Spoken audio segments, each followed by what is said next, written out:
தோட்டத்தில் இருக்கிறேன். என் கூட பாப்பியும் ட்விங்கிளும் கூட இருக்கிறாங்க. ரோஸ் ஆப்பிள் நீங்கள் பார்த்துருப்பீங்க, நல்ல பிங்காக கலராக இருக்கும். இது அதில் இன்னொரு ரேர் வெரைட்டி வெள்ளை கலரில் உள்ள ரோஸ் ஆப்பிள். இந்த ரோஸ் ஆப்பிளுமே நல்ல சுவையாக இருக்குங்க, ரொம்ப சத்தானதும் கூட. ஏற்கனவே என் தோட்டத்தில் 10 வருஷமான பெரிய வெள்ளை ரோஸ் ஆப்பிள் மரம் ஒன்று இருந்தது. அதுலேருந்து விதை எடுத்து தான் இந்த மரத்தை நாங்கள் நட்டு வச்சோம். அந்த மரம் இப்போ இல்லை, ஆனால் இதுலேருந்து ஒரு 2 வருஷத்துல நல்லாவே காய்கள் எல்லாம் காய்க்க ஆரம்பிச்சிருச்சு.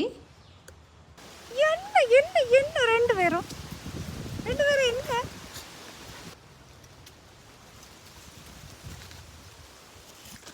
இனிமே தோட்டத்தில் கொஞ்சம் நீல ஒட்டு மாங்காய் பழுத்திருக்கு, அதெல்லாம் பறிக்கணும். இது எல்லாமே நீல ஒட்டு மாங்காய்.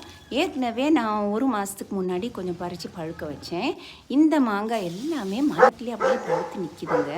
அதுபோல் நிறைய மாங்காய் பழுத்து கீழேயும் விழுந்து கிடந்துச்சு. நீல ஒட்டு மாங்காய் ரொம்ப டேஸ்ட்டாக இருக்கும். சம்மர்னாலே பழ அறுவடை தாங்க. இந்த சம்மரில் எனக்கு கொய்யா நிறைய காய்ச்சிருச்சு. ஏற்கனவே அப்பப்போ நான் கொய்யாக்காய் பறித்து நான் ஷார்ட் வீடியோஸ் போட்டிருந்தேன், நீங்கள் பார்த்துருப்பீங்க அப்படின்னு நம்புகிறேன். எனக்கு பழங்கள் அப்படியே மரத்துலேருந்து பறித்து சாப்பிட்றதுன்னா ரொம்ப பிடிக்கும். தோட்டத்தில் இன்றைக்கி பயங்கர வெயிலும் பயங்கர காற்றுமாக இருக்குது.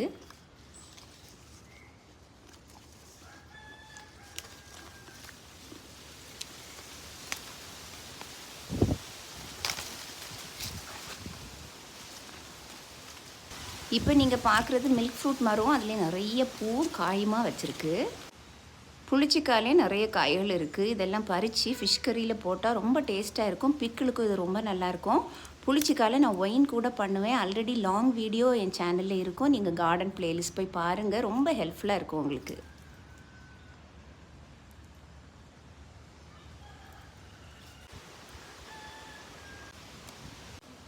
என்னோடய ஸ்டார் ஃப்ரூட் மரத்தில் எப்போ பார்த்தாலும் பழங்கள் தான். 2-3 பழங்கள் இருக்குது. கொஞ்சம் நேரம் ரெஸ்ட் எடுத்துகிட்டு பறிக்கலான்னு தான் வெயிட் பண்ணிகிட்ருக்கேன். ஆக்சுவலி பாப்பி தோட்டத்துக்கு வந்தால் ரொம்ப என்ஜாய் பண்ணோம். தோட்டத்தில் இப்படி உட்கார்ந்துருக்கிறது சுகமாக இருக்குது. ஏன்னா காற்று வந்து ஜில்லு ஜில்லு ஜில்லுன்னு பயங்கரமாக அடிச்சிட்ருக்கு. இதில் வந்து ஸ்டார் ஃப்ரூட் மரம் நிற்கி அதில் கொஞ்சம் பழங்கள் இருக்குது, அதை இனி பறிக்கணும்.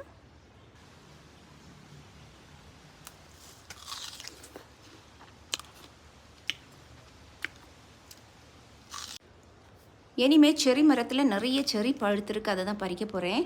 ஆக்சுவலி நிறைய பழங்கள் பறித்து வேஸ்ட் ஆயிடுச்சு. வீக் டேஸில் எங்களுக்கு டைம் இருக்காது, ஏன்னா கிளினிக்கில் நாங்கள் 2 பேரும் ரொம்ப பிஸியாக இருப்போம். இன்றைக்கி நான் கொஞ்சம் ஃப்ரீ ஆனதுனால தான் தோட்டத்துக்கு வந்து இந்த பழங்களெல்லாம் பறிக்கலாம் அப்படின்ட்டு.